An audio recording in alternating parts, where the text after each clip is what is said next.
chers membres de jury et honorables invités. Je me présente au nom de Yulcie Koukou, en master de génétique.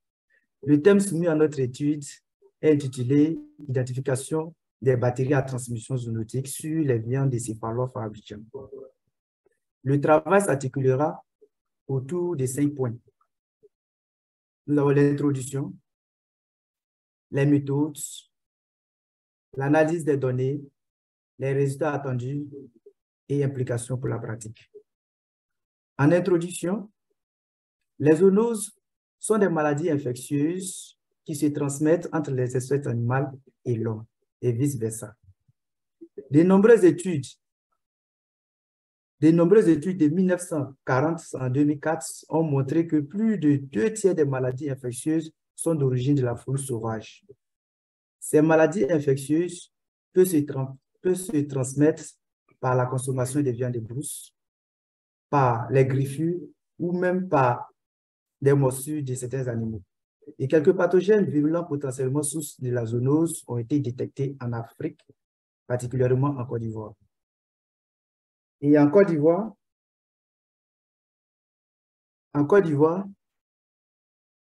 Abidjan reste le plus grand marché des viandes de brousse. Parmi ces viandes de brousse, les céphalophes sont les plus présents au diapo suivant. Les céphalophes sont des animaux les plus rencontrés sur le marché des viandes de brousse. Les céphalophes communément appelés biches. Cette présence peut s'expliquer de différents facteurs, à savoir, d'abord, les chasseurs estiment que ces animaux sont faciles à battre et ils sont toujours disponibles en grand nombre dans les forêts. Et ensuite, les vendeuses apprécient le goût de ces gibiers et aussi représentent une source de revenus. Et enfin, les consommateurs apprécient le goût et la chair est une source d'apport en protéines. En tenant compte du réseau de commercialisation et des pathogènes déjà identifiés, les céphalophes qui représentent le groupe des animaux les plus chassés, dont les plus rencontrés sur le marché. Le problème est de savoir s'il existe un potentiel risque de diffusion des bactéries entre les céphalophes et humains. Pour répondre à cette question, nous nous sommes fixés un objectif d'étudier les communautés de bactéries véhiculées par les céphalophes.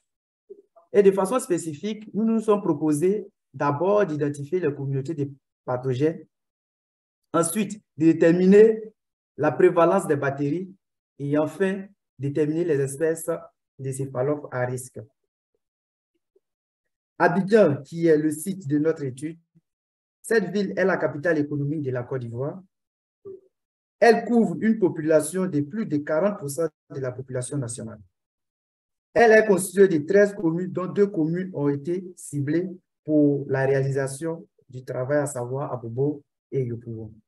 Sur le terrain, nous avions prélevé les tissus musculaires à l'aide d'une pince et d'une paire de ciseaux. Les mucus buccaux et les matières fécales ont été prélevés à l'aide d'un écouvillon qui est une tige à coton. Et le sang qui est prélevé à l'aide d'une seringue et du papier Wattmann.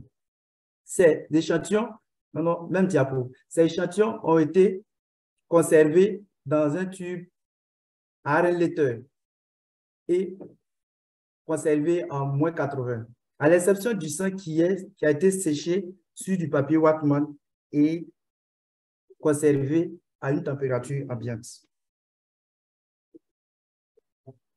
Le prélèvement a été sur les biches, gazelles et les antilopes. Au niveau de Yopougon, nous avons pu collecter 34 échantillons, à Bobo 17 échantillons. Et nous remarquons que les biches sont les animaux les plus rencontrés sur les marchés de viande de brousse, avec 37 échantillons. Et en somme, nous avons pu collecter 51 échantillons au niveau d'Abidjan. Une fois au laboratoire, nous réaliserons une extraction d'ADN, c'est-à-dire acide désoxyribonucléique, d'échantillons à partir du tube qui a gène, suivi d'une amplification génique avec les gènes 16S et les cytochromes.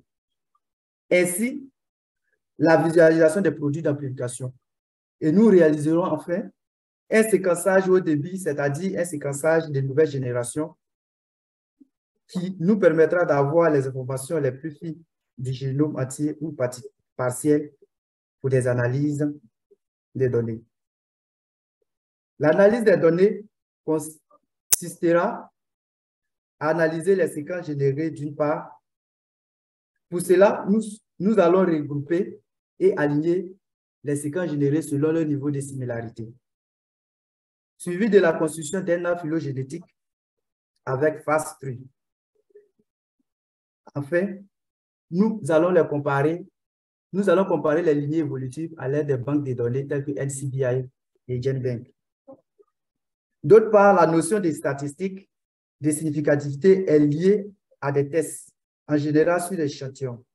Nous allons effectuer le test des Fisher, la loi normale centrée réduite et le test des students pour comparer les moyennes et les variances des échantillons observés sous l'hypothèse nulle dans un intervalle de confiance de 95 degrés, plutôt. La plus petite différence significative, appelée PPDS, sera utilisée pour comparer ou classer les moyennes ou variances lorsque l'hypothèse nulle est rejetée. Et une analyse en composant principal sera également pour réduire un grand nombre de variables quantitatives en un ensemble plus petit à analyser. Nous n'avons pas encore obtenu des résultats. Toutefois, d'autres études similaires à notre thématique ont permis d'identifier les différentes espèces de céphalophes et des bactéries. Parmi ces céphalophes identifiés, 5 espèces sont des réservoirs des bactéries zoonotiques. On a les Cephalophus niger. Non. Oui, continuons. On a 5 espèces de céphalophes réservoirs des bactéries zoonotiques. Donc, diapo suivant. Donc, diapo. Suivant. Monsieur, continuons.